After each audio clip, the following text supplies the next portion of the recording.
Hey everybody, how you doing? Hopefully doing good. If not, hopefully I could cheer you up. Okay, what I have here is what I used to draw all the time. It's like a prepper. It's like a compass for the most part. But I love drawing it as a North Star because they use stuff like that to depict it. They usually use a North Star looking thing, a prepper looking thing as to depict a North Star. I ran into this a lot, which is amazing because I used to draw it first. And I ran into it a lot in origami, but nobody's really claiming it that I know of. And here it is. Okay, there's the star. You saw it? So here we go. I'll flip it over. This is how this one scientist presented. The star version I showed you, they don't even present it. It's never complete. As a scientist, they posted it like this, with all tiles, like all the sections of triangles or polygons were all sections of tiles of some kind, special tiles, and in between was some kind of flexible stuff.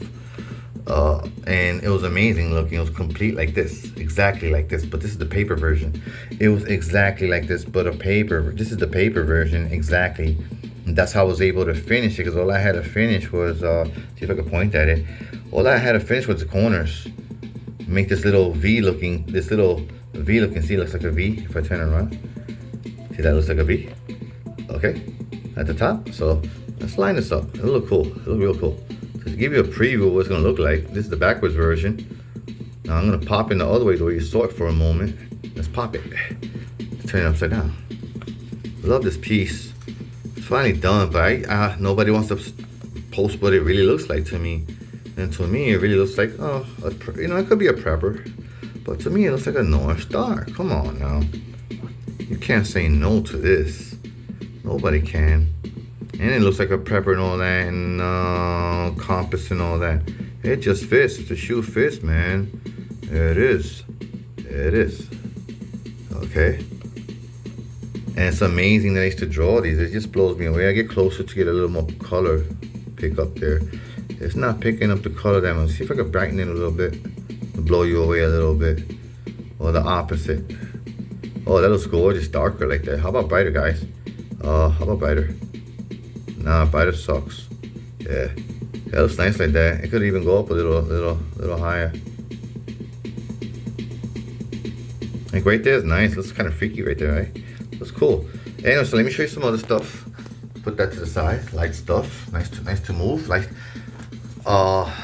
Jesus' yoke. Light and easy stuff. Yeah, it's not easy to make, but it gets very easy. It's like jogging.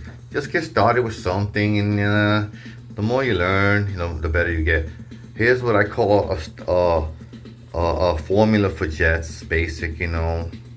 Just take the shapes and kind of move them around and stuff evenly, the left side and the right side, and see if we could come up with different shapes. I kind of did that with something else. I wish I could show you that too. Tesla's formula. I used to like that stuff to make jets and stuff. I'll show you something like that.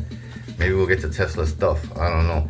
This is the star again. This looks like a more sleeker, longer version. As you can see, it's different. Yeah, see how that line is, it's higher and this one's lower. The very top line going horizontal is very low. Yeah.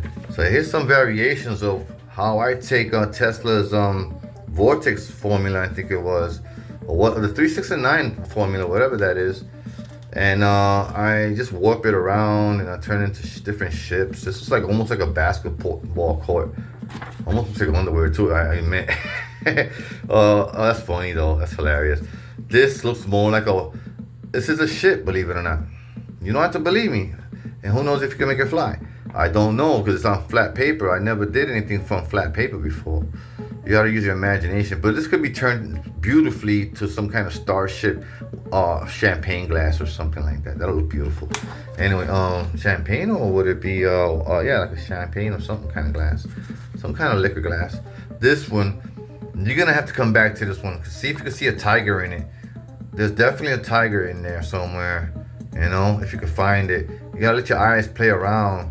Like there's a star, and there's like almost like a Star Trek symbol here, and with this here, it's just a complete star. So that's funny. So stuff pops up. There's even a W in there, I bet you somewhere. I don't know where it's at. So this is another one that I think I took I don't know what the heck I did with this one. I don't know if I took if I could find it, yeah. Yeah, I took the Tesla formula, Vortex formula, and I turned it into a ship too. So same thing with this. You can see it, the star's still there. You still got the classic, like I said. Now it's like an M, upside down it's like a W, right? So that's in here too. I'll show you, let's backtrack. I'll show you, it's in here somewhere. And there it is, right there. This area here and this area here. So you got the boom, boom, boom, boom. See, told you. I'm following some kind of, I just warp everything around and move it around. And I don't know how I did those. And it's in there somewhere. Anyway, so let's move on. Pretty cool, I think. I love this stuff. Here it is again. Look how the shape, it's just changing the way the ship looks. See? And you got the star again. It's like a Star Trek with a star looking thing, shape. Wow, and I got some restriction borders, you know, to show you what the ship really is. This is part of the border here. So this is the real ship right here. Inside some area, you know, some kind of waiting area or whatnot, and some kind of caution air pads here. You know, I don't know what that's for, but you could use your imagination. It could be for workers, right? So let's see, now we got this one. Now, first of all, the one you just saw could be a good Wonder Woman invisible jet, okay? This would be great for Star Wars. I don't know what you want to do with the edges. You might want to do something with that. And if you're seeing one wing, of course, I call this one wing, okay? I don't call this a wing and then a wing and a wing, okay? Whatever they call it. Let's just say I call this one wing, and you could draw another one right underneath. You know, it's two-dimensional. So it could be like the other Star Wars. Well, I forgot what that's the wing, whatever that wing thing is. From Star Wars. Sorry, I don't know my jets from Star Wars that well, guys. I apologize for that. I'll probably remember in a few minutes because I know what it is. Because I used to do the origami version too. But this could be two wings. And it's just one above and one underneath. You understand? It could spread open. This is origami. This is flat. It's not even origami. This is flat. Okay, so here's one. I really recommend for Star Trek. Really basic design. You can add to it and stuff. There's a classic Star Wars. Star Trek looking symbol almost. And then it's turned that into a star. And yeah, more of the same stuff here. Here's the W here. There's a W there. See? And it's squared in, you know.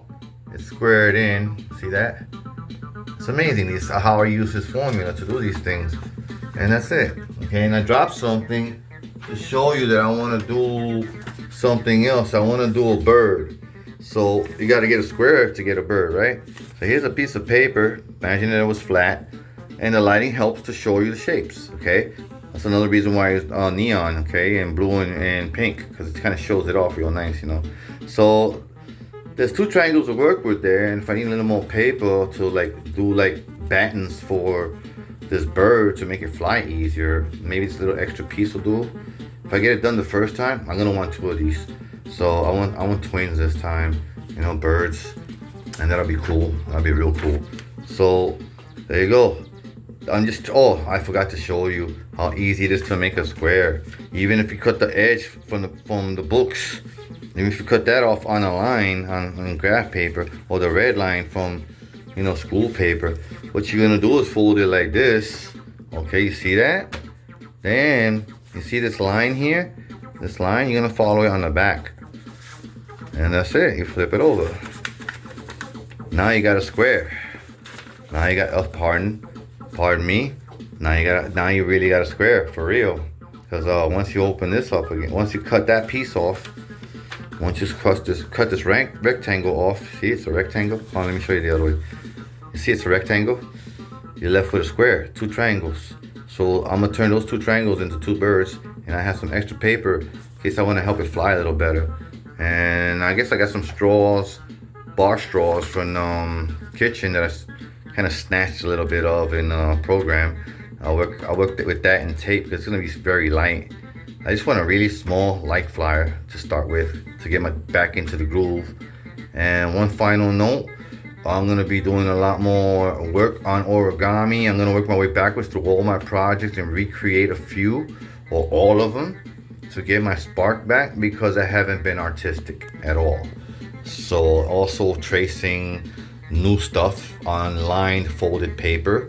I call that, well, never mind. Let's just say I fold paper, then I do my special graphs there, like triangles and whatever I want, squares on that paper. No matter how I fold it, it helps me recreate special stuff. Okay. Anyway, so thanks a lot for watching. I'll be working on a lot of stuff to get myself sharp again. Hopefully, I get artistic again. Especially, I'm looking forward to my father's gifts and blessings, and I need my faith up, guys. I do. Amen. Take care. Be blessed. Thank you very much. Love you all. Bye.